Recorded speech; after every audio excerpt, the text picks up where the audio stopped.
감사합니다. 여러분 모두 함께 찬양할 수 있는 특권에서 감사드리고요. 15장 찬미 거룩 거룩 거룩 찬미하시겠습니다.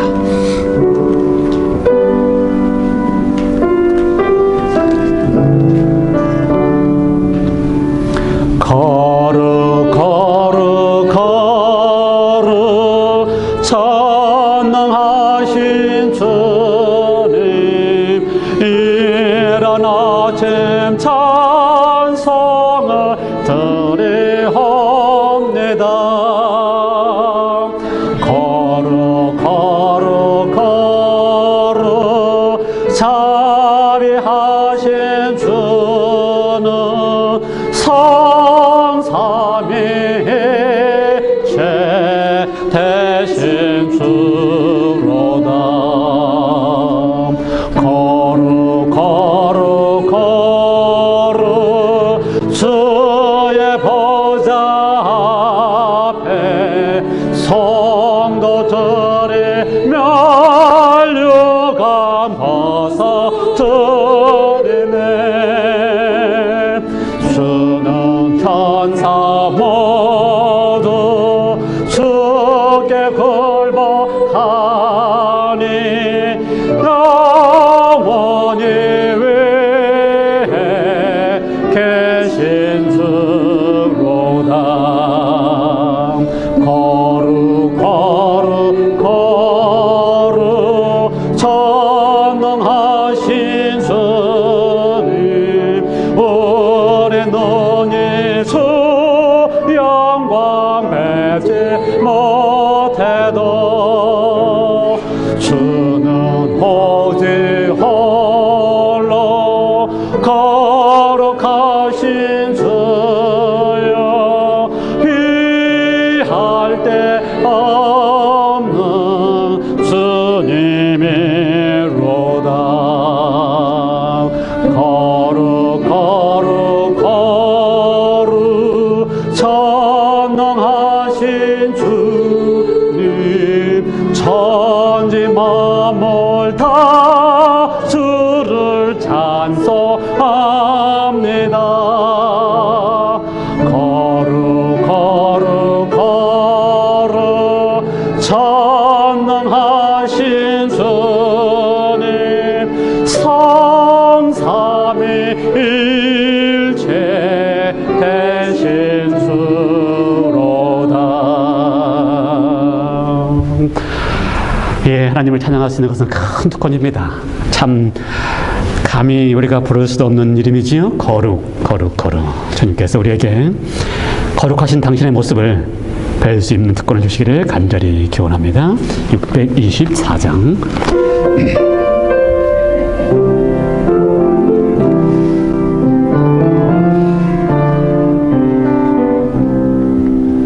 예수로 나의 구주 삼고 성령과 피로써 거듭나니 뜬 세상에는 내 영혼이 하늘의 영광 누리도다. This is my story, this is my song, praising my Savior all the day long. This is my story, this is my song, praising my Savior all the day long. 온전히 주께 몸 바치니 기쁨과 즐거움 한량없네. 하늘의 천사 내려와서 은혜의 말씀 전하도다. 이것은 나의 간증이여 이것은 나의 찬송일세. 나 사는 동안 거침없이 구주를 찬송하리로다. 온전히 주께 몸 바치니 행복과 평화가 넘치도다. 방해 되어서 주를 고대하며 그 사랑 속에 잠기도다. 이것은 나의 간증이여, 이것은 나의 찬송일세. 나 사는 동안 거침없이 구주를 찬송하리로다.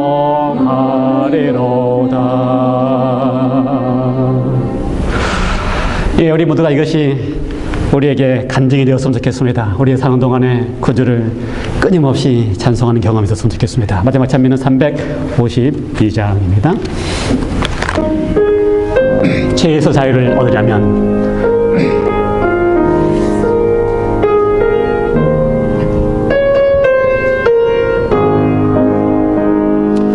죄에서 자유를 얻으려면 보혈의 능력 힘입어라. 수험을 이기는 승리되니 참 놀라운 능력이로다. 주의 보혈, 주의 보혈 능력 거둬나 주 예수 믿어라. 주의 보혈 그 어린 양의 매복히 중한 피로다. 육체의 정욕을 이기려면 보혈의 능력 힘입어라. 깨끗한 마음을 허락하는 참 놀라운 능력이로다. 주의 보혈, 주의 보혈 능력 거둬나 주 예수 믿어라. 주의 보혈 그 어린 양의 매복히 중한 피로다. 만왕의 왕 예수 모시려면 보혈의 능력 힘입어라. 날마다 우리의 찬송 제목 참 놀라운 능력이도다. 주의 보혈 능력 거둬나 주 예수 믿어라. 주의 보혈 그 어린 양의 매혹히 중한 피로다. 아멘, 아멘. 할렐루야. 함께 우리 기도하시겠습니다. 우리 정승희 선생님께서 영제 옆에서 기도해 주시겠습니다.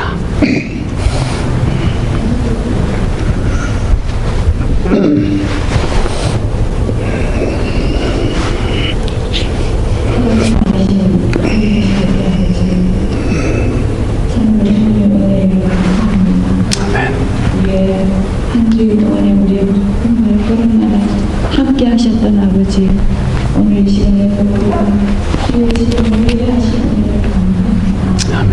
아버지, 우리가 삶을 연약하고 삶을 훈련하고 불분해서 아버지의 은혜를 깨닫지 못하고 우리의 마음대로 살아가는 순간들이 얼마나 많은지 알 수 없습니다. 아버지의 능력에 힘입어서 우리의 모든 삶의 발걸음이 간증이 되고 주님의 영광을 위해서 찬송하는 우리의 삶이 될 수 있도록 인도해 주시옵소서. 아버지, 우리 교회의 모든 형편을 우리가 다 인지하고 깨닫고 있습니다. 아버지께 의지합니다. 아버지께서 우리에게 필요한 능력과 은혜와 믿음을 주셔서 주님의 몸된 교회를 더 사랑하고 또 주님의 뜻을 이루는 일에 우리의 모든 것을 드릴 수 있는 믿음 되게 해주시옵소서. 아버지, 또 우리 교회 목사님으로부터 우리 모든 각 개인의 형편에 따라서 주님께서 또 주님의 뜻을 위해서 쓰임을 받을 수 있도록 우리에게 또 은혜를 통하여 주시옵소서.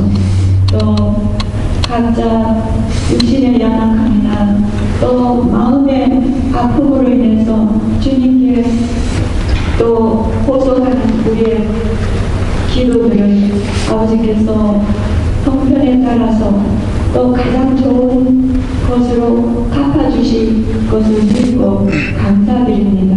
우리가 또 새로운 힘을 얻어서 주님께 영광 돌리는 우리 교회가 되도록 도와주시옵소서. 아멘. 또 말씀을 주시는 목사님과 말씀을 듣는 우리가 마음이 하나가 되고 세상의 마음을 빼앗기지 않고 온전히 주님께 마음을 드리고 주님께 영광을 드릴 수 있는 이 예배가 되도록 인도해 주시옵기를 사랑이 많으신 예수님의 이름으로 기도드리옵나이다. 아멘.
감사합니다. 다시 여러분을 뵙게 돼서 좋네요. 하나님께서 우리 모두에게 말씀으로 은혜를 주시기를 간절히 기원합니다.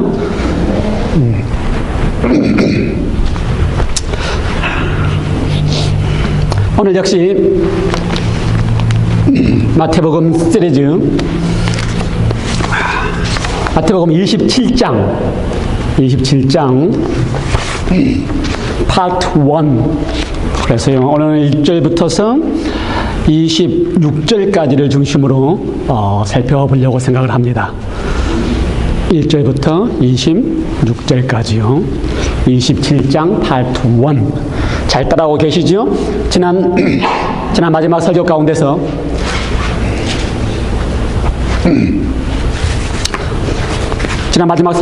우리가 마태복음 26장 파트 2를 했습니다. 그래서 26장을 함께 다 다루었어요. 죄송합니다. 제가 보기 자꾸만.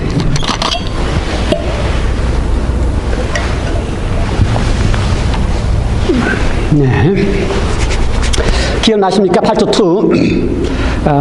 예수님께서 겟세마네에서 기도하는 장면이 파트 2로 시작하는 장면이었습니다. 마태복음을 우리가 쭉 공부하면서요, 마태복음을 주제별로 다뤘다는 것을 기억하시지요? 그래서 7가지 주제로 쭉 다루었습니다. 또 반복하면 이제 기억을 다 하실 것 같아서 마지막 부분만 반복하겠습니다. 마지막 7번째 예수님에 대한 주제가 어떤 것이었어요? 예수님 어떤 모습입니까? 마지막 3일동안의 장면인데요. 한마디로 예수님께서 승리하시는 장면입니다. 예수님의 십자가는 실패가 아니고 예수님의 십자가는 승리하는 장면입니다. 그래서 예수님이 승리하시는 모습이 26장, 27장, 28장에서 등장을 합니다. 그런데 예수님께서 승리하실 때에 세상에 있는 모든 신들과 다르게 승리를 합니다. 모든 신들은 어떻게 승리를 해요? 능력으로, 권능으로, 힘으로 승리를 합니다. 그래서 신이 힘으로 이기는 신이 가장 힘 있는 신이에요. 그래서 세상 사람들은 다 신을 섬기는데 어떤 신을 섬겨요? 힘 있는 신을 섬깁니다. 그런데 예수님이 가르쳐서 인자라고 스스로 부르셨습니다. 인자. 그래서 인자 같은 신, 온 우주의 통치자이시고 온 우주의 주인이신 분이 스스로 인간이 되어주셔서 당신을 가르쳐서 인자라고 불리는 신, 그런 신이 있을 것 같아요? 모든 신들은 다 사람들로 하여금 존경을 받고 능력으로 대접을 받기를 원하는데 오직 인자이신 신만은 온 우주의 창조주이심에도 불구하고 자신을 낮추셔서 인간이 되셔서 인자라고 불리시면서 거기에 끝나지 아니하시고, 그렇죠? 십자가에 죽으시기 위하여 살리시기까지 하신다라고 표현되어 있습니다. 26장 시작하면서요. 그 인자 같은 하나님이 드디어 겟세마나로 가십니다. 26장에서요. 겟세마나로 가십니다. 그러면서 겟세마나에서 기도하시면서 기도의 핵심이 뭐예요? 나의 원대로 마옵시고 아버지의 원대로 하기를 원하나이다. 아주 힘든 경험이었습니다. 자신의 원과 아버지의 원 사이에서 자신이 해야 하고 싶은 것과 하나님께서 원하시는 것이 무엇인지 아시기 때문에 하나님이 원하시는 것을 이루시는 것이 힘드셨습니다. 하나님이 원하시는 것이 무엇입니까? 하나님의 뜻이 무엇이에요? 하나님이 원하시고 하나님의 마음속에 가지고 있는 깊은 갈망이 무엇입니까? 온 우주를 통틀어서 하나님은 시작부터 끝까지 그분의 이름을 가리켜서 하나님은 사랑이시다라고 정의한 이후부터는 하나님은 그의 본성 속에서 사랑하고 싶은 마음으로 들끓고 계시는 분이십니다. 그래서 인자가 되셨어요.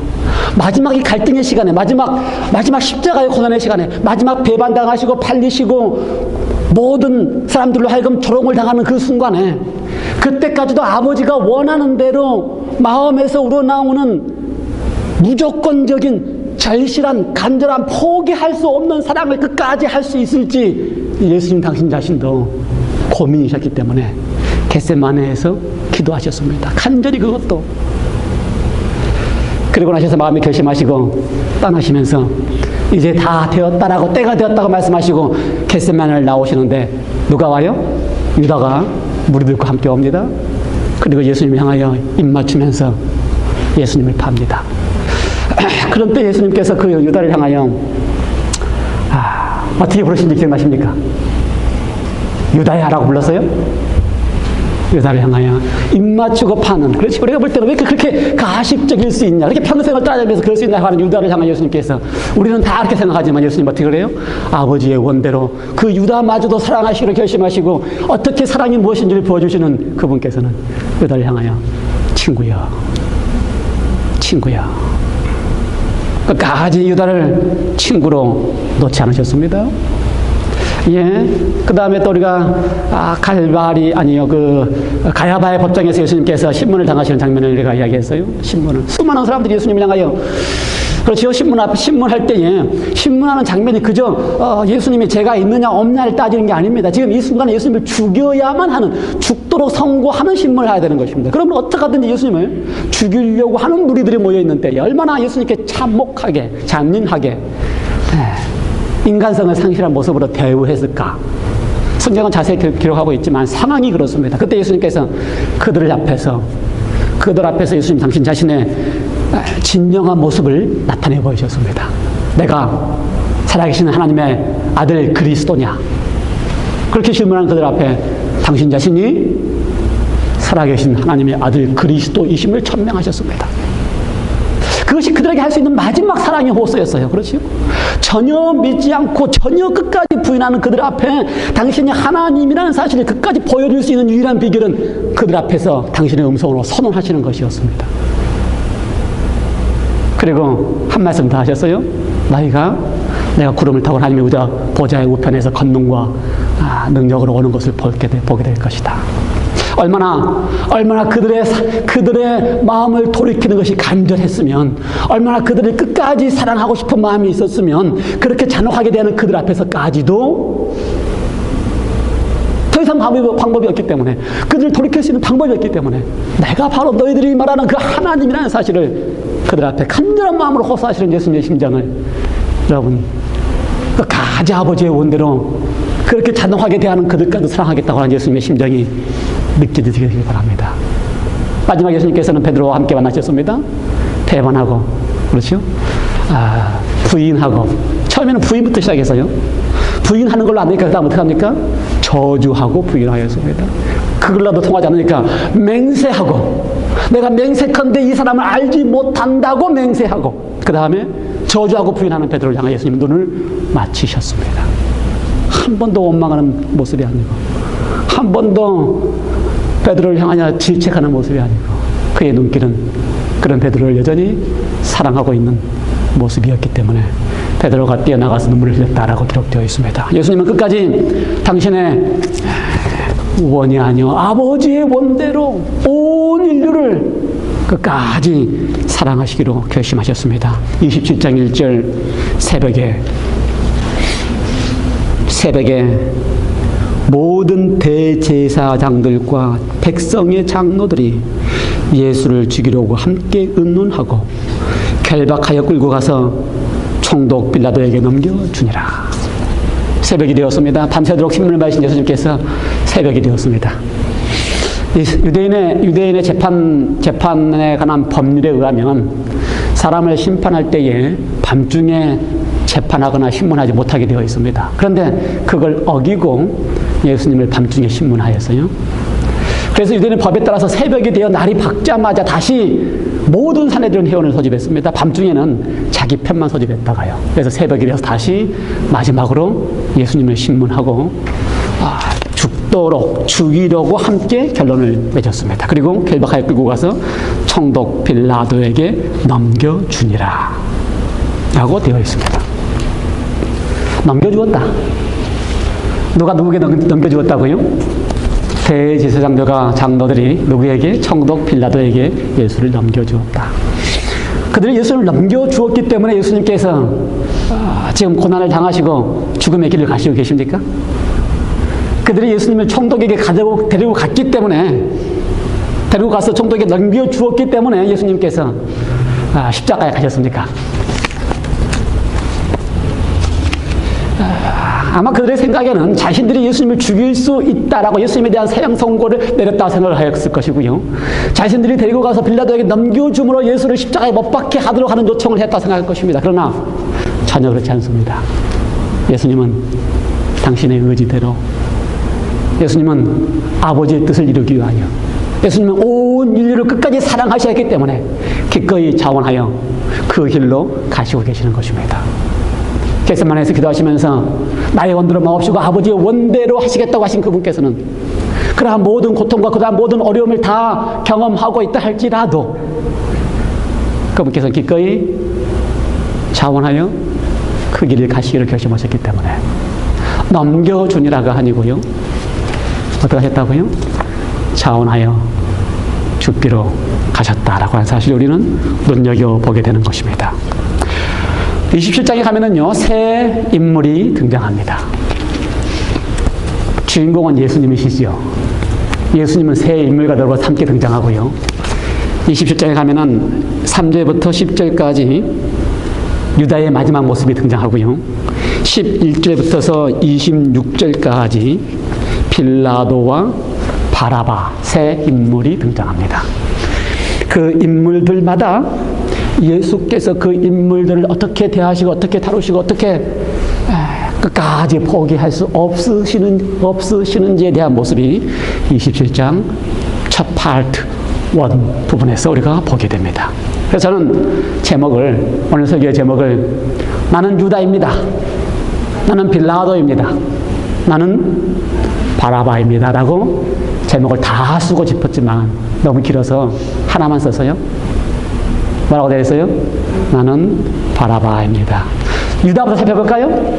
유다부터. 나는 유다입니다. 나는 유다입니다.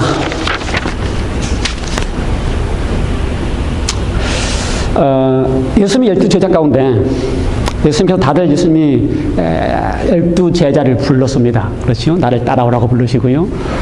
바다에서 고기를 잡다가 고기 잡고 있는 그들을 부르시기도 하고요. 또 세관에서 세관의 일을 하고 있는 마태를 부르시기도 하고요. 예수님이 다 부르셨습니다. 근데 유다만큼은요, 예수님을 자원하여 따랐습니다. 어떻게 했다고요? 자원하여 따랐습니다. 자기가 예수님께 지원을 했습니다. 자원해서 따랐습니다. 대단한 인물이에요. 유다는 출신이 다릅니다. 가롯 유다라고 부르지요. 가롯이라고 하는 지명 이름입니다. 가롯이라고 하는 지명은 학자들에 의해서 다 이야기할 때에 유대지방이라고 그래요. 유대지방은 예루살렘이 속해 있는 지방으로서 갈릴리 시원 천하고는 다릅니다. 그러면 유다는 상당히 도시 출신이고 시골 지방 출신이 아니고 도시 출신으로서 학식도 있고 배운 것도 있는 사람입니다. 그런 유다가 누구를 따른다고요? 예수라고 하는 청년 지도자를 따릅니다. 예수라고 하는 청년 지도자. 그렇죠? 그 겉모습이 벌품 없다고 성경은 기록되어 있어요. 벌품 없는 청년 지도자예요. 왜 따랐을까? 왜 유다가 자원하여 예수님을 따랐을까?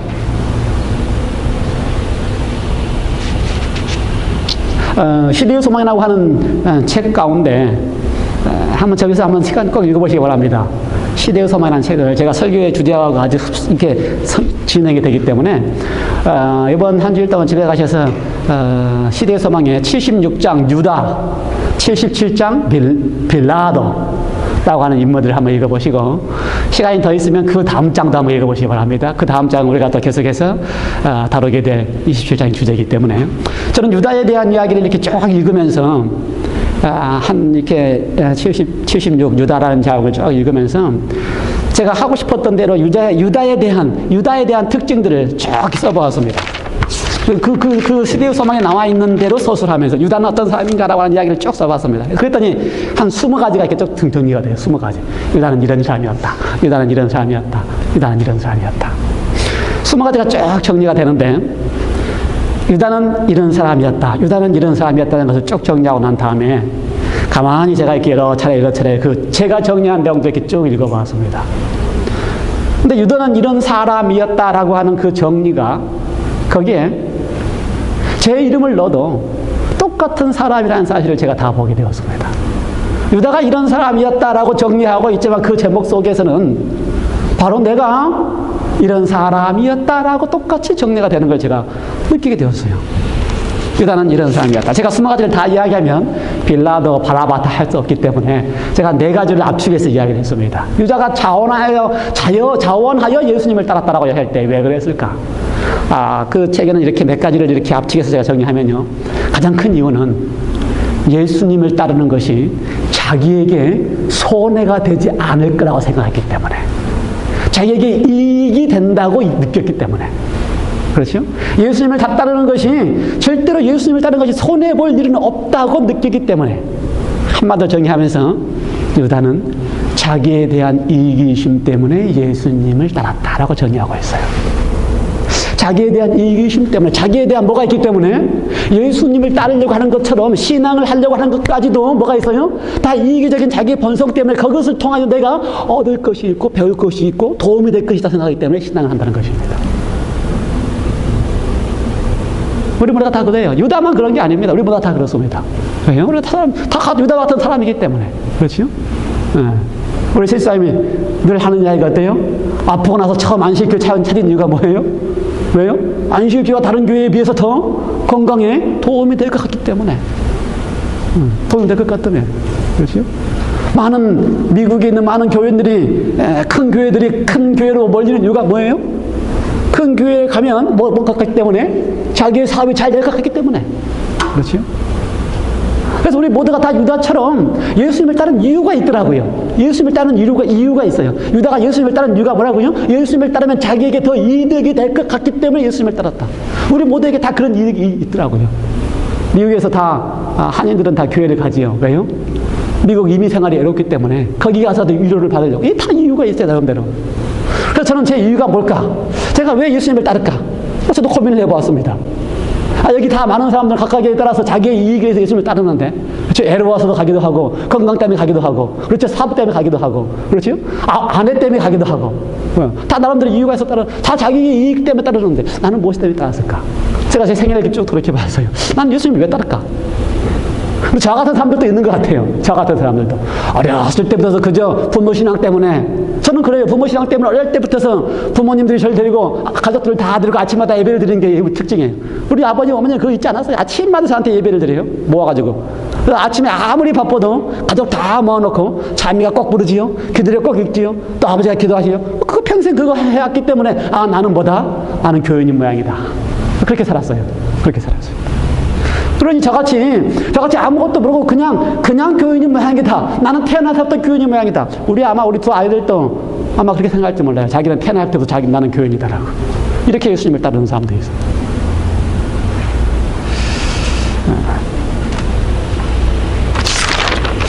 그래서 보니까 우리가 신앙을 할 때에 다 유다가 다 그렇게 하는구나. 다 그렇게 하는구나. 다 내 이익을 위해서 내가 더 나으니까. 그리고 여기 도움이 안 되고 이익이 안 되면 어떻게 해요? 또 다른 곳으로, 더 이익이 되는 곳으로, 더 도움이 되는 곳으로.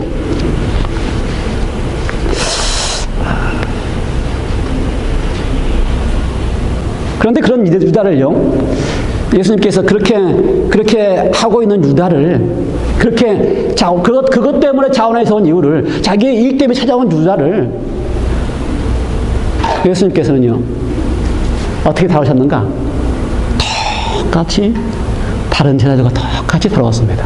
마태, 마가, 누가, 요한에 12제자에 대한 이야기가 나옵니다. 12제자에 대한 이름이 쭉 나옵니다. 그런데 12제자, 특히 마태복음에 보면, 우리가 마태복음 10장을 공부할 때 마태복음 10장에 보면 예수님께서 12제자를 파송하는 장면이 등장하는데요. 파송하는 장면, 리더로서 제자들을 파송하는 장면이 마태복음 10장에 등장하는데요.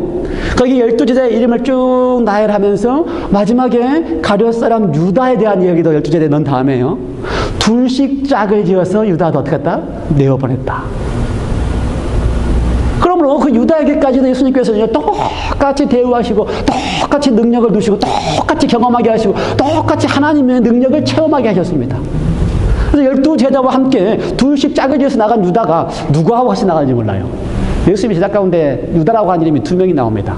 시몬 유다, 시몬이라고 하는 유다와 가룟 유다. 아마 두 이름이 같으니까 둘이 짝이었는지 모르지만 함께 나갔습니다. 함께 나가면 어떤 경험을 해요? 예수님께서 그에게 주신 모든 능력을 경험합니다. 예수님이 주신 능력을 경험해요. 예수의 이름으로 그 집에 찾아가서 귀신을 나가라고 하면요, 귀신이 나갑니다. 예수의 이름으로 병자를 일으키면 일어섭니다. 예수의 이름으로 능력을 하면, 그러면 유다는요, 예수님과 함께 있고 예수님께서 배우는 것이 너무나 행복했습니다. 왜요? 예수를 통해 자기도 능력이 나가기 때문에. 예수님은요, 그런 유다에게까지도 똑같이 능력을 허락하시고, 똑같이 경험을 허락하시고, 똑같이 뭘 하셨어요? 하나님의 능력이 이런 것을 사실을 깨우치게 하셨습니다. 느끼게 하셨습니다. 맛보게 하셨습니다. 그런데 시대의 소망은 유다에 대한 정리를 하면서 한마디로 이렇게 정리한 자가 있어요. 유다는 예수님을 따르면서 완전히 전적으로 예수님께 몰입하지는 않았다. 예수님을 따르기는 따랐어요. 버릴 수가 없었습니다. 왜요? 능력을 경험하고 체험하고 맛보고 있기 때문에 버릴 수는 없었어요. 그런데 조금만 그 예수님의 자기의 이익에 도움이 되지 않을 것 같으면, 그런 느낌이 들면 그렇게 따랐던 예수님을 완전히 전적으로 따르지 아니하고, 전적으로 몰입하지 아니하고, 어떻게 해요? 기꺼이 그럴 때는 한 걸음 뒤로 물러설 수 있는 준비를 하고 예수님을 따랐습니다. 능력을 체험하거나 예수님을 경험할 때는요, 재밌죠? 힘이 있죠? 뭔가 되는 것 같으죠? 그런데 예수님께 자기에게 희생을 요구하는 말씀을 하시거나 예수님의 가르침이 자기에게 맞지 않으면 어떻게 해요? 이건 아니라고 한 걸음 뒤로 물러섰습니다. 산상보면서 예수님이 말씀하시기를 원수를 사랑하라고 말씀하시고, 원수가 오른뺨을 때리거든 왼뺨을 따라고 말씀하시고, 그렇죠? 그렇게 말씀하신 게 마음에 충돌이 생겨서 여기까지 완전히 하는 것에 대해 어떻게 해요? 아니야, 여기는 틀려. 이거 가능하지 않아. 풀려. 라고 하면서 완전히 들어가지 않냐고 한 걸음 뒤로 물러섰다라고 기록되어 있습니다. 우리가 유다입니다. 유다만 그런 게 아니에요. 여러분도 그러고요. 저도 그렇습니다. 그렇죠? 아무렇지 않을 때는요, 편안할 때는요, 뭔가 예수님이 내게서 도움이 될 때는요, 예수님 믿는 것 같아요. 따르는 것 같아요. 힘이 되는 것 같아요. 도움이 되는 것 같아요. 그런데 진작 나를 포기하고 예수님이 나에게 어려운 것 같은 말을, 어려운 것 같은 진리의 말씀을 선언하실 때는 완전히 멀리하지 아니하고 한 걸음 뒤로 물러서서 그건 나에게 맞지 않아. 거기까지 따르기는 나는 안 돼. 이건 나에게 손해야. 완전히 예수님께 몰입하지 않았다. 우리도 그렇습니다. 가슴 아파요. 우리도 그렇습니다.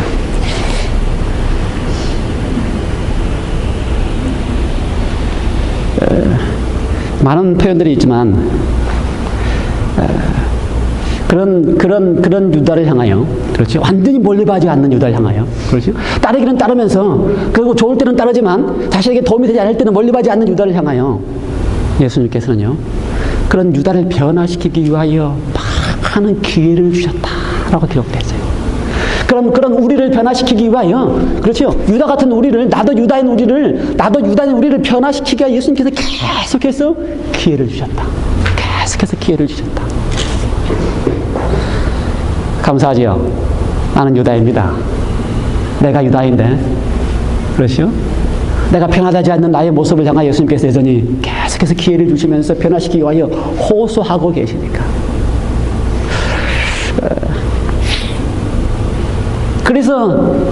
그래서 그 호소하실 때마다 예수님께 대하여 가고 느끼고 맛보면 호소할 때 심지어 그 표현에 가면은 유다가 거의 예수님께 대하여 완전히 갈 뻔했다라고까지 표현되어 있어요. 거의. 마지막 만찬의 장면에서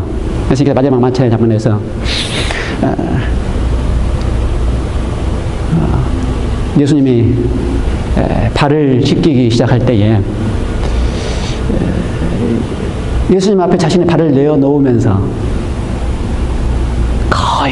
거의 예수님께 거의 다 갈 뻔했다라고까지 되어 있어요. 그런데 그 순간에 예수님께 완전히 가는 것을 포기하고 자신이 가지고 있었던 욕망과 욕심을 버릴 수가 없었습니다. 자신이 가지고 있었던 욕망과 욕심을 버릴 수가 없었어요. 처음부터 시작했던 자신이 가지고 있던 욕망과 욕심이 버려지지 않았기 때문에 예수님께 대하여 완전히 거의 가는 것에 마지막 한 발자국을 실패하였습니다. 자신이 가지고 있던 욕망, 재물에 대한 욕심과, 이 표현이 그래요. 재물에 대한 욕망과 자신이 생각하는 메시아가 세워야 될 나라에 대한 욕망 때문에, 그렇죠?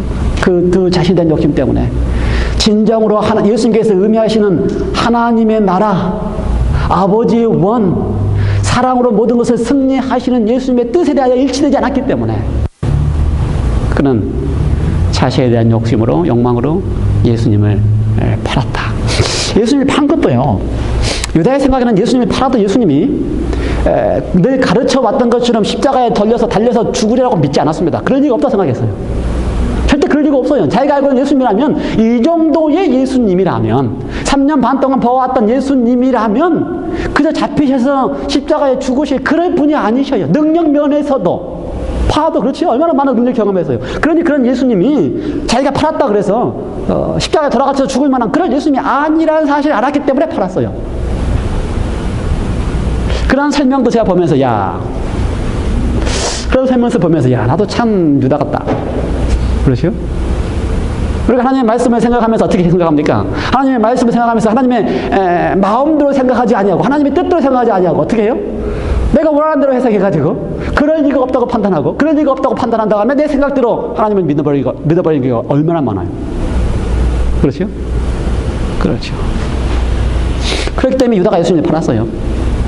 절대로 자기가 팔아도 예수님이 그냥 쉽게 잡혀서 돌아가실 분이 아니기 때문에. 그런데 입 맞추고 예수님을 팔았는데, 그렇게 천사의 능력으로 군인들이 다 죽는 모습을 보았는데도 지금 예수님이 나서서 그렇게 하게만 하면 자기는 30인전 40냥의 돈을 벌고 자기가 목적한 대로 예수님이 지금 당시의 능력을 나타내 보이게만 하면 백성들이 다 예수님을 왕으로 추대해서 자기가 목적하는 바를 이룰 수가 있는데, 아니 그 예수님이, 그렇게 능력 있는 예수님이 군인들에게 아무 말씀 없이 잡혀 끌려가는 모습이 유다에게 충격이었다 그랬어요. 충격이었다.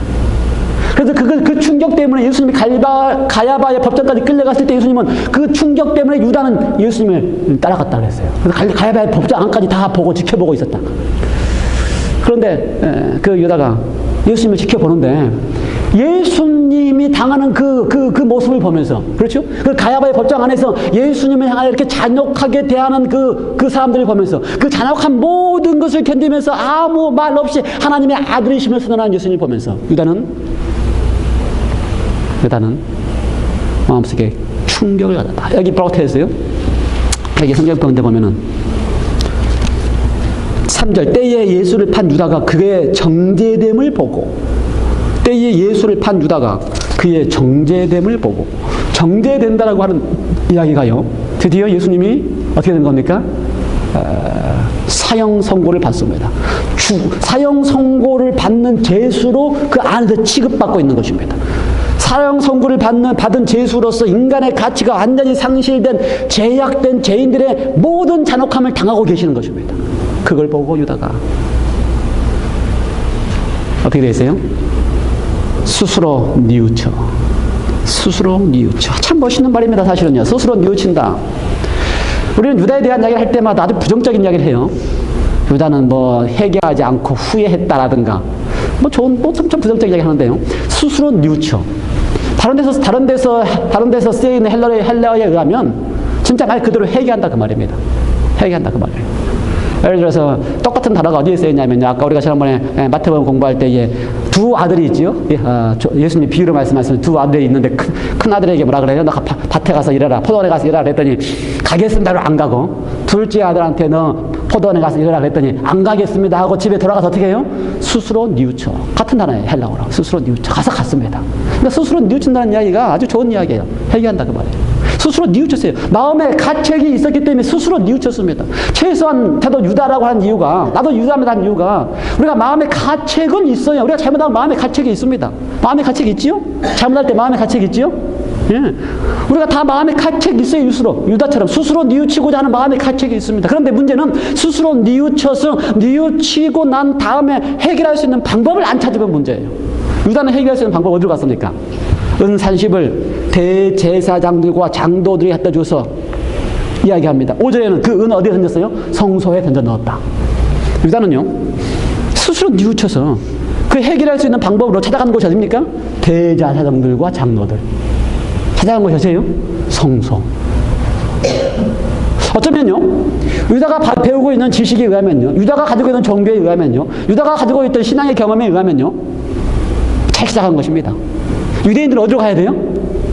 죄를 지으면 양을 잡아다가 양 잡기 위해 어디로 가면 돼요? 성소로 가면 돼요. 지금까지 그렇게 하면 돼요. 아직 예수님 오시지 않았기 때문에, 아직 예수님 메시아인지도 모르고 있기 때문에. 그러므로 유다가 배운 정교적인 지식과 유다가 가지고 있는 신학적인 지식에 의하면은 잘했습니다. 회개하면 어디로 가면 돼요? 뉘우쳐서 성소로 가서 대제사장 앞에 가면 돼요.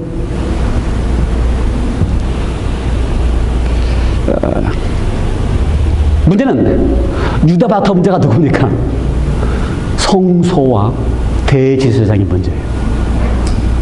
성소와 대제사장이 문제입니다.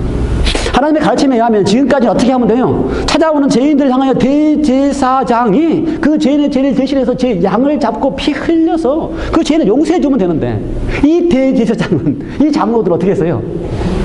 참 가슴 아픈 이야기를 했어요. 4절, 내가 무지한 피를 팔고 죄를 범하였다 하니 저희가 가로되. 누가 가로되 했어요? 대제사장들과 장로들이 가로되. 그것이 우리와 무슨 상관이 있느냐? 내가 당하라. 그게 나와 무슨 상관이 있느냐? 내가 당하라. 대제사장이 대제사장의 임무를, 아니 대제사장이 대제사장이 되기를 거절하는 순간입니다. 참 아주 안타까운 일이에요.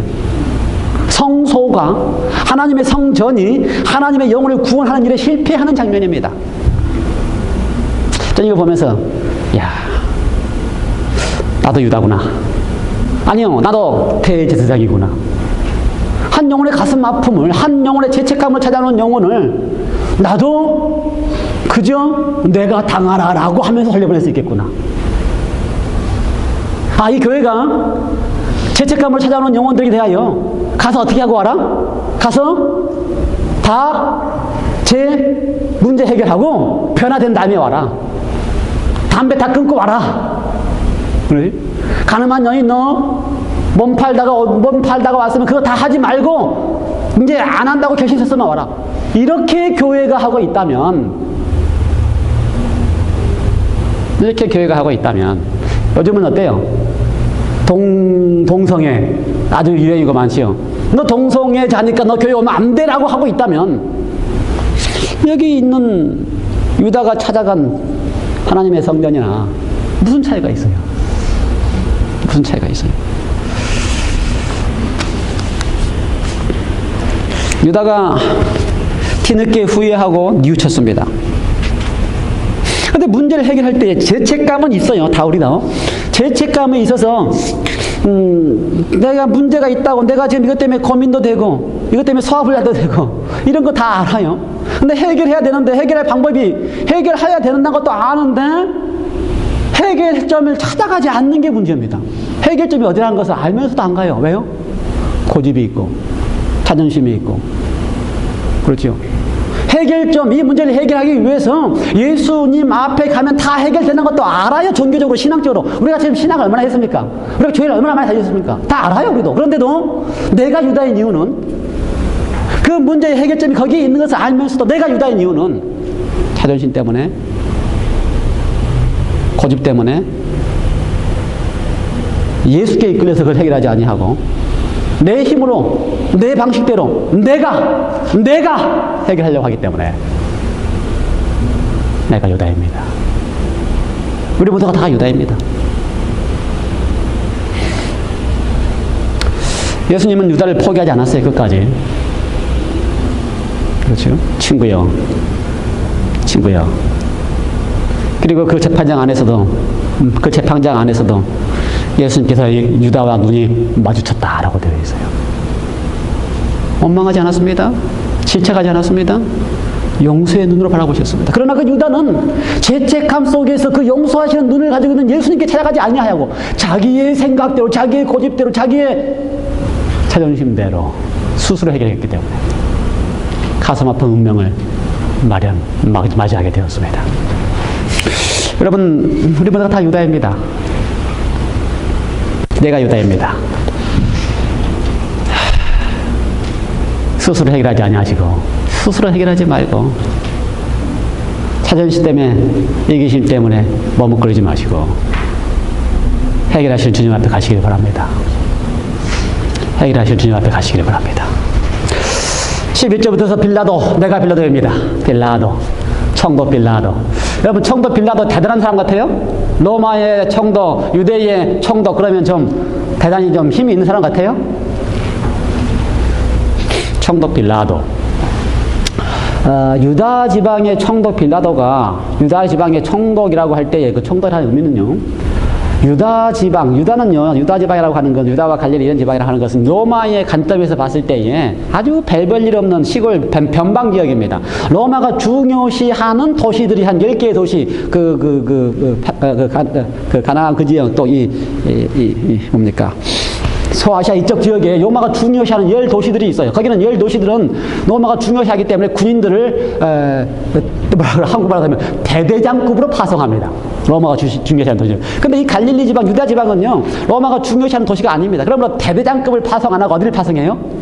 중대장급을 파송합니다. 그러므로 이 유대 지방을 치리하는 총독 빌라도는요, 상당히 이렇게 좀 힘이 없는 직업이에요. 그래서 군인 수도 많지 않아요. 그러니까 유대 지방은 그렇게 많은 군인이 필요하지 않기 때문에 한 5,000명 정도의 군인을 관리하는 소대장 또는 중대장 정도 되는 지역이고요.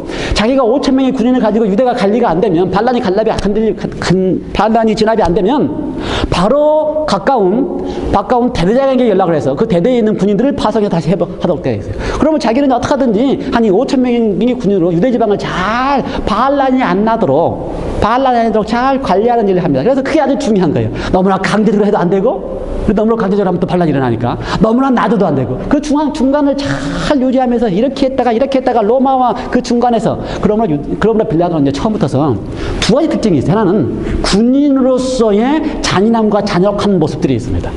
그다음에 빌라도에게는 또 한 가지, 이 정치가로서의 술수가 있습니다. 정치가로서 그 로마와 자기 위치와 이 유대 사이에 이걸 잘 이렇게 조화를 이루면서 자기가 살아남는 비결을 아는, 그래서요, 군인으로서의 잔인함과 정치가로서의 비열함이 함께 있는 사람이 빌라도예요. 뭐 빌라도만 그래요? 우리가 다 그래요.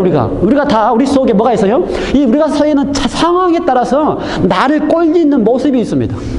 빌라도뿐만 아니라, 내가 빌라도인 이유가 뭐예요? 빌라도는 그 상황 때문에, 로마의 군인이요, 로마의 정치가기 때문에 그 상황 속에서 잔인하기도 해야 되고 비열하기도 해야 되는 이 상황 속에 자기가 그렇게 꼴려졌을 뿐만 아니라, 우리도요, 우리가 사 있는 처지에 따라서, 우리 형편에 따라서 우리 모습이 세상에 적응하고 살아가기 위하여 꼴려지는 모습이 있습니다.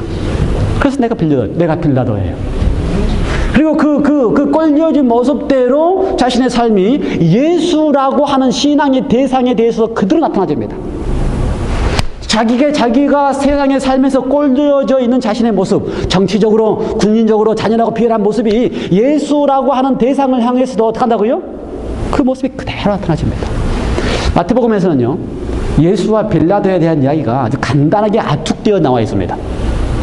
근데 우리가 마태, 마가, 누가, 요한을 다 살펴보면요, 예수와 빌라도에 대한 이야기가 아주 심오한 이야기가 들어있습니다.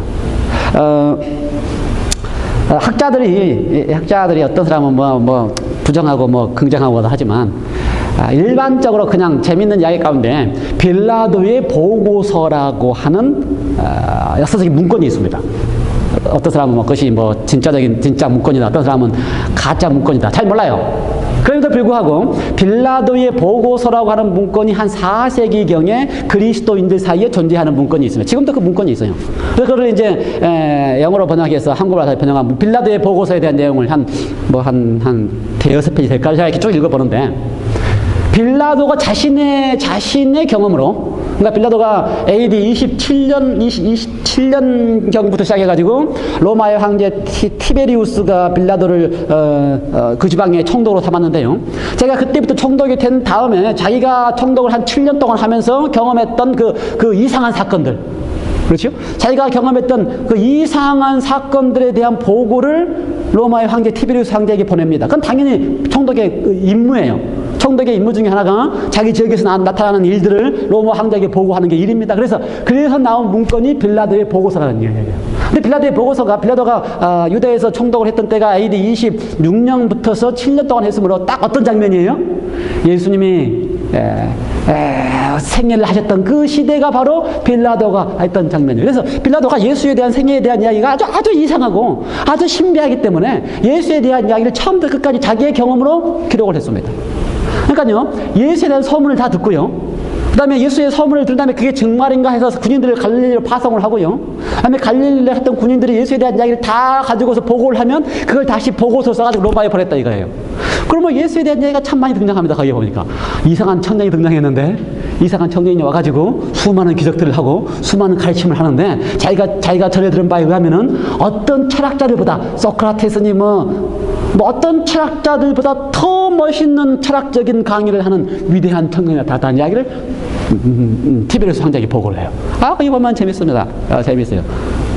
아주 사실적이기도 하고, 성경과 다른 각도에서 정말 빌라도의 각도에서 그 당시에 예수님의 모습을 이랬구나, 이렇게 느꼈구나 하는 것이 느껴지는 참 재밌는 글이에요. 짧은 거니까 한번 가서 읽어보세요. 그런데 마태, 마가, 누가, 요한복음을 보면요, 빌라도와 예수님의 관계를 설명하면서 재밌는 표현을 썼습니다. 빌라도가 예수를 이렇게, 제가 그 시리오 소망의 빌라도에 대한 챕터를 제가 또 읽으면서, 빌라도에 대한 책을 한 장을 쭉 읽으면서 빌라도에 대한 이야기만 쭉 정리를 다 했습니다. 빌라도가 어떤 사람에 대한 이야기만. 어땠을까? 그것도 한 20가지 돼요. 제가 한 줄에 다 적어놓은. 빌라도가 어떤 사람이었을까? 빌라도가 예수님이 아까 읽었던 것처럼 예수님이 새벽에 예수님을 고발하기 위해서 예수님이 데리고 빌라도에게 왔는데, 빌라도가 화가 단단히 났어요. 시대 소망에 보면 이 사건의 이야기를 좀 설명해 놓은 게 보면 왜 화가 났는가? 다른 때보다 일찍 빌라도를 깨웠습니다.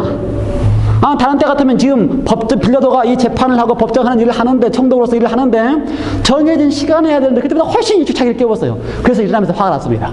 아주 상세하게 기록되어 있어요. 성경에 안 나오는 이야기지만 일어나면서 화가 났어요. 이 어떤 죄인을 데리고 왔길래 나를 이렇게 일찍 깨웠느냐? 그런데 고소하는 제사장들과 지도자들과 백성들은요, 자기의 법정에 들어오지도 않아요. 왜 안 들어와요? 그날은 6월절이기 때문에. 6월절 날 로마의 법정에 들어오면 유대의 법에 의하면 뭐예요? 이거는 이제 이방인의 법정에 들어갔기 때문에, 이방인의 집에 들어갔기 때문에 불결에 져가지고 유대인의 그 음식인 6월절 만찬을 먹지 못하기 때문에 법정에도 안 들어와요. 법정 문 밖에 백성들하고 장로들하고 폭도들이 다 서서 예수만 보내놓고 예수가 죄인이라는 사실을 고발하고 있는 것입니다. 그래서 빌라도가 얼마나 화가 났는지, 그래 누군가 보자라고 나와가지고 보기 시작합니다. 그게 누구예요? 예수라고 했던 청년, 자기가 지금까지 그렇게 소문을 통하여 군인들을 파송하면서 예수가 어떤 사람인가를 늘 이렇게 확인하고 로마의 보고서를 보냈던 그 청년이 거기 서 있는 것입니다. 그런데 성경 가운데 보니까 어떻게 되어 있어요? 그 청년을 향하여 마태는 간단하게 표현했습니다. 첫 번째 질문이 뭐였어요? 내가 유대인의 왕이냐? 예수께서 대답하시되 내 말이 옳도다. 내가 유대인의 왕이다. 그리고 나서 제사장들과 다른 사람들이 문 밖에 서가지고 계속해서 고소를 합니다. 이 사람이 무슨 죄를 짓고 무슨 죄를 짓고 다 고소를 해요. 그런데 제사장들과 이 장로들이 지혜로워가지고 유대의 법에 의해서 고소하면 안 되잖아요. 유대의 법에 의해서 고소하면 유대 법에 따라서 처벌하라 그러니까 유대 법을 안 하고 요 로마의 법에 의해서 이 사람을 죽이도록 고소를 합니다. 그래서 고소하는 내용이 마태복음에는 없지만 세 가지까지 고소를 해요. 이 사람이 백성들을 소란을 일으켜가지고 그 다음에 가이사에게 세금도, 가이사라고 하는 건 로마의 황제입니다. 가이사에게, 황제에게 세금을 바치지 말라고 가르치고, 세 번째는 뭐라 그래요? 그리고 나서 이 사람이 자기가 왕이라고 한다. 이러면 로마의 법에 의해서 죽을만 하지요. 가이사에게 세금도 안 바치게 하지요. 로마의 황제가 있는데 이 사람이 왕이라 그러지요. 거기다가 뭐라 그래요? 백성들을 동원해서 로마의 반란을 일으키려고 이 법으로 고소를 해요. 이렇게 고소를 하면 예수가 뭐라고 그래야 돼요? 대답을 해야 됩니다. 그렇지 않다고 말을 해야 돼요. 자기가 지금까지 소문으로 들었던 예수라면 그럴 리가 없기 때문에 예수가 그렇지 않다고 대답을 해야 돼요. 그런데 12절 제사장들과 장로들이 고소를 당하되 아무 대답도 아니하는지라. 이에 빌라도가 이르되 저희가 너를 쳐서 얼마나 많은 것으로 증거하는지 듣지 못하느냐? 너를 고소하는 거 듣지 못하느냐? 14절 한마디도 대답지 아니하시니 총독이 심히 기이 여기더라. 심히 기이 여기더라. 이상했어요. 이상해. 다른 죄수들은요, 이 총독이 총독의 일이 그겁니다. 그렇죠?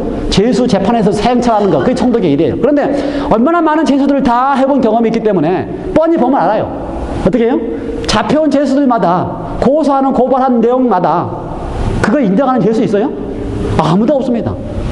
펄펄 뛰면서 그렇지 않다라고 할 텐데 지금 자기 앞에 서 있는 이 예수는 자기가 보더라도 뻔히 거짓으로 고소한다는 사실을 자기도 아는데 이 예수는 그걸 다 들으면서 한마디도 대답하지 아니하시고 죽기로 결정하시고 죽으러 가시는 거죠. 뭐 이야기를 정리해서 간단하게 끝나면 빌라도는요, 예수를 앞에 세워놓고 예수와 많은 대화를 나누었습니다. 그가 알고 싶은 예수에 대해 그동안 들었던 소문대로 직접 예수가 앞에 서 있으니까 예수와 많은 대화를 나누었습니다. 예수도 그 순간에 죄인으로 서 있지 않으셨습니다. 시대의 소망의 표현에 의하면요, 그 순간에 예수도 한 사람 빌라도로 하여금 그의 마음속에 갈등이 있는 걸 알고 그의 마음속에 예수에게 끌리고 싶은 마음이 있는 걸 알고 한 사람 빌라도를 향하여 그로 하여금 예수가 어떤 사람인지를 알게 할 수 있는 모든 일을 다 하고 계셨다라고 기록하고 있어요. 예수님은요, 그 재판장 안에서 수많은 사람들의 거짓 고소를 들으면서도 한 사람 빌라도를 포기할 수 없었기 때문에 할 수 있는 모든 것을 다하여 진리를 알리시고 계셨다. 포기할 수 없었습니다. 포기할 수 없었어요. 우리가 다 빌라도입니다. 그렇죠? 우리가 세상에 속해서 우리가 세상에 속한 나의 모습이 꼴려져 있어요. 그러면 어떨 때는 비열하기도 하고 어느 때는 잔인하기도 하고 어느 때는 인간다운 이기적인 모습이 다 우리에게 있습니다. 그런 빌라도인 나를 예수님이 포기할 수 없기 때문에 포기할 수가 없기 때문에 어떻게 하신다고요? 끝까지 그를 진리로 이기기 위하여 할 수 있는 모든 일을 다 하십니다. 안 되지요? 쉽지 않죠? 예수는 쉽지 않았을 것 같아요. 그래서 성경 어떻게 되어 있어요? 한 가지를 더 하고 설명하고 진리를 알게 하시는 일을 다 하셔도 안 되니까 그래도 포기할 수 없으니 예수님 어떻게 해요? 이번에는 아내를 동원해서 꿈으로 아내에게 보여준 다음에 내가 바로 하나님의 아들, 내가 죽일 수 없는 하나님의 아들이라는 사실을 그 아내를 동원해서 남자들이요 제일 약한 부분이 어딘지 아세요? 아내가 이야기하면요 제일 약해요. 아내가 이야기하면 제일 약해요. 그래서 아내가 이야기하면 말 듣습니다. 그렇게 안 듣는 남편은 아무도 없어요. 그렇죠? 아내가 이야기하면 말 들어요. 그러니 예수님이 빌라도를 포기할 수 없기 때문에 빌라도 속에 있는 갈등 속에서 예수님을 선택하고자 하는 일 끝까지 포기할 수 없기 때문에 되고 안 되니까 어떻게 해요? 꿈에서 아내를 동원해가지고까지도 아내를 통해서 이 사람이 하나님의 아들 예수님 제발 어떻게 하라? 죽이지 말라고 하는 이야기를 하십니다. 다행스럽지 않아요? 내가 빌라도입니다. 우리가 다 빌라도예요. 우리가 다 세상에서 이렇게 살면서 나의 본질의 모습이 있어요. 그러나 우리를 포기할 수 없기 때문에 하실 수 있는 모든 일을 다 하시고 계십니다. 마지막 장면은 바나바입니다. 나는 바나바입니다. 여러분 우리가 다 바나바예요. 차라리 우리가 바라바가 됐으면 좋겠습니다. 왜요? 내가 바나바라 그랬으면 좋겠어요. 왜요? 예수님 때문에 생명을 얻은 사람이기 때문에. 그럼 바나바가 어떤 인물인지 아십니까? 바라바. 나는 바라바입니다. 그럼 여러분 다 안 좋아할지 몰라요. 바라바가 어떤 인물인지 알면. 바라바가요, 사본, 그러니까요, 성경을 헬라어로 쓴 기록들이 있는데 그 기록들 가운데서 좀 이렇게 후대에 기록된 사본들, 어떤 사본에는 바라바의 이름을 바라바라고 하지 않고 그 앞에 예수 바라바라고 적혀져 있습니다. 예수 바라바. 바라바의 이름이 뭐예요? 이름 원래? 예수입니다. 그 당시 예수님 당시에 수많은 예수가 있어요. 그 중에 하나가 예수 바라바입니다. 그래서 어떤 사본에 의하면은 그 기록에 의하면은 바라바의 이름에 예수 바라바라고 그래요. 바라바라고 되어 있어요. 예수 바라바. 예수 바라바. 근데 바라바라고 하는 헬라의 의미가 뭔지 아세요? 아들, 아바라고 하는 이야기는 아버지 그 말입니다. 그래서 바라바의 뜻이 뭐예요? 아버지의 아들이에요. 아버지 아들. 예수 아버지의 아들. 예수 아버지의 아들과 예수 하나님의 아들이 만나는 장면이 바라바의 장면입니다. 예수 아버지의 아들. 우리 모두가 다 예수 아버지의 아들이에요. 우리가 다 아버지의 아들 아니에요? 우리 모두가 다 아버지의 아들인데 그 아버지의 아들이 진짜 하나님의 아버지, 하나님 아버지의 아들을 만날 때만이 생명을 얻을 수 있는 비결이 있습니다. 바라바에 대한 기록을 성경 네 마태, 마가, 누가, 요금을 다 정리하면요. 마태복음에서는 어떻게 했어요? 유명한 뭐라고 되어 있습니까? 마태복음에서는 빌라도가 예수를 바나바로 이야기하면서 16절 그때 바라바라 하는 유명한 어떤 사람이요? 유명한 재수. 한국말 참 재밌어요. 유명한 재수. 유명하다고 하는 이야기는 한국말로는 좋은 말이죠. 좋은 말, 아주 유명하다. 그런데 원래 헬라어적인 의미에 의하면은요, 악명 높다 그 말입니다. 악명 높은 재수. 유명한 재수요. 또 다른 성경에 의하면은요, 어떤 성경에 이 성경에 의하면요, 이 바라바를 가리켜서 말했어요. 바라바가 강도다라고 하는 데도 있고요. 바라바가 그다음에 살인자다라고 하는 데도 있고요. 바라바가 백성들의 밀란을 일으켜서 살인을 저질렀다라고 되어 있어요. 여기 다 청하해 보면요, 바라바가 어떤 인물인지 알 수 있습니다. 엘렌 와이트는 그 빌라도라고 하는 챕터 속에 바라바에 대한 이야기를 한 패러그래프만 딱 언급했습니다. 바라바에 대한 이야기 한 패러그래프. 근데 한 패러그래프 속에 바라바의 모든 게 다 들어있어요. 바라바는 어떤 이름인가? 바라바는 이름이 예수 바라바, 예수. 아버지 아들인 것처럼 자기 자신을 그 당시에 자기가 메시아로 여겼다. 바라바도 누구를 생각했다고요? 자기 자신을? 나는 메시아야. 메시아, 어떤 메시아? 메시아는 어떤 사람이에요? 이 민족을 로마의 압제에서 구원할 나는 메시아야. 그렇게 여겨서 자기 자신을 메시아로 여겼다. 그리고 나서 그는 자기의 힘과 자기의 능력으로, 그렇죠? 지금 이루어지고 있는 이 질서를 자기의 힘과 자기의 능력으로 이 질서를 자기가 메시아이기 때문에 이 질서를 바꿀 수 있다라고 생각했다. 그 다음에 바라바는, 예수 바라바는, 그래서 그는 자기가 생각하고 있던 그 이론 그대로, 자기가 생각했던 그 방법대로, 자기가 옳다고 생각한 그대로 모든 악한 일을 통해서도 그 일을 이룬다. 왜냐하면 그것이 옳기 때문에, 난 메시아이기 때문에. 그래서 어떻게 해요? 도둑질을 하거나 강도짓을 하거나 악한 행위를 해도 이것이 나가 메시아이기 때문에 사회적으로 나를 경악할 수 있는 일로 스스로 생각하고 있었다. 그래서 그는 각 사단이 그에게 할 수 있는 모든 능력을 통하여 놀라운 일을 향하였다. 그러므로 백성들은 그를 따르기도 했다. 그래서 반란을 일으켰다. 이렇게 한마디로 정의를 했습니다. 마지막으로 한마디로. 그는 종교적인 탈을 쓰고, 어떻게 했어요? 종교적인 열성의 가면을 쓰고 반역과 잔악한 일을 감행하는 무정하고 절망적인 악인이었다. 바나바는 어떤 사람이었다고요? 뭐 다 좋은 이름으로 다 표현할 수 있습니다. 어떤 사람이 혁명가라고 그래요. 그 당시에 로마로부터 혁명을 일으키는 혁명가라고 하는 사람도 있어요. 어떤 사람 바나바가 위대한 지도자였다고 하는 사람도 있어요. 근데 한마디로 정의했습니다. 한마디로. 그는 종교의 가면을 쓰고, 유대 종교의 가면을 쓰고, 나는 메시아야. 내가 너에게 혁명을 일으키는 사람이야. 난 내게 도움이 되는 사람이야. 종교의 가면을 쓰고 반역과 잔인한 일을 감행하는 무정하고 절망적인 악인이었다. 나는 바나바입니다. 종교적인 가면을 쓰고, 그렇죠? 나는 바나바입니다. 종교적인 가면을 쓰고, 사람 앞에 서서 종교적인 가면을 쓰고 그럴싸하게 종교적으로 나타내 보이지만 혼자 있을 때는 인간성의 모든 모습을 가지고 있는 나는 바라바입니다. 그날 바라바가 사형 선고를 받고 죽기로 된 날, 죽기로 한 날입니다. 죽기로 결정되는 날이에요. 자기가 십자가의 형을 받기로 결정되는 날입니다. 그래서 감방 문을 두드리고 자기를 끌고 갈 때에 이제 마지막이구나. 나는 죽는구나.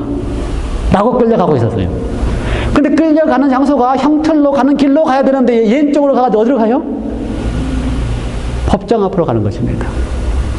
왜 그런지 몰라요. 자기는 지금 끌려가면 어디로 가야 되는데 십자가를 매는 형틀로 끌려가는데 법정 앞으로 가는 것입니다. 거기 갔더니 그 앞에 한 처참하게 짓밟힌 청년이 서 있어요. 빌라다가 본 예수는요 이미 사건의 전개에 의하면은 이미 채찍질 당하시고 이미 관정에서 가시관을 쓰고 홍포를 입고 침뱉음을 당하고 모든 잔악함을 다 하셔서 발거 벗겨져서 가시관을 쓰고 처참한 모습으로 서 있는 예수를 빌라도는 봅니다.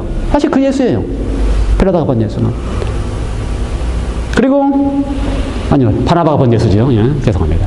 그리고 빌라도가 바라바냐 예수냐 라고 한 사람을 놓아주기 위하여 선택하게 할 때에 문 밖에 있던 수많은 관중들이, 수많은 군인들이, 수많은 사람들이 다 바라바를 내치는 모습을 보고 놀랐습니다. 본인이 놀랐어요. 왜 나지? 왜 나지? 저 예수가 아니고 나는 바라바입니다. 왜요? 유명한 죄인이기 때문에. 악명도 없다 하지 맙시다. 유명한 죄인이기 때문에. 나는 바라바입니다. 자비를 얻을 만한 가치도 없고요. 자유를 얻을 만한 것도 기대할 수 없고요. 나 대신 예수가 죽는 것도 기대할 수 없는 유명한 죄인이기 때문에 바라바입니다. 기대조차도 할 수 없어요. 그런데 그럼에도 불구하고 그 예수가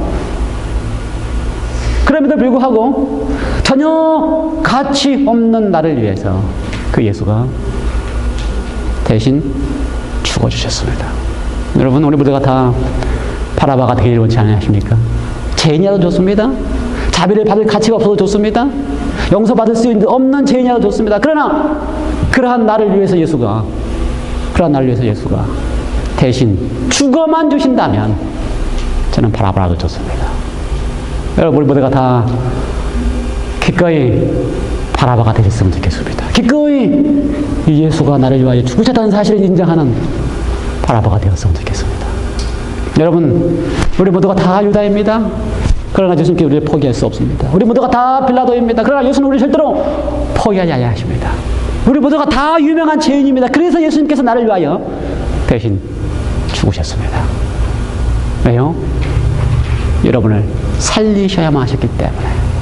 기도하시겠습니다. 하나님 아버지, 유다입니다. 빌라도입니다. 바라바입니다. 그런 나를 포기하지 아니하시고 여전히 사랑하셔서 나를 위하여 대신 생명을 주시고 살게 하시니 감사합니다.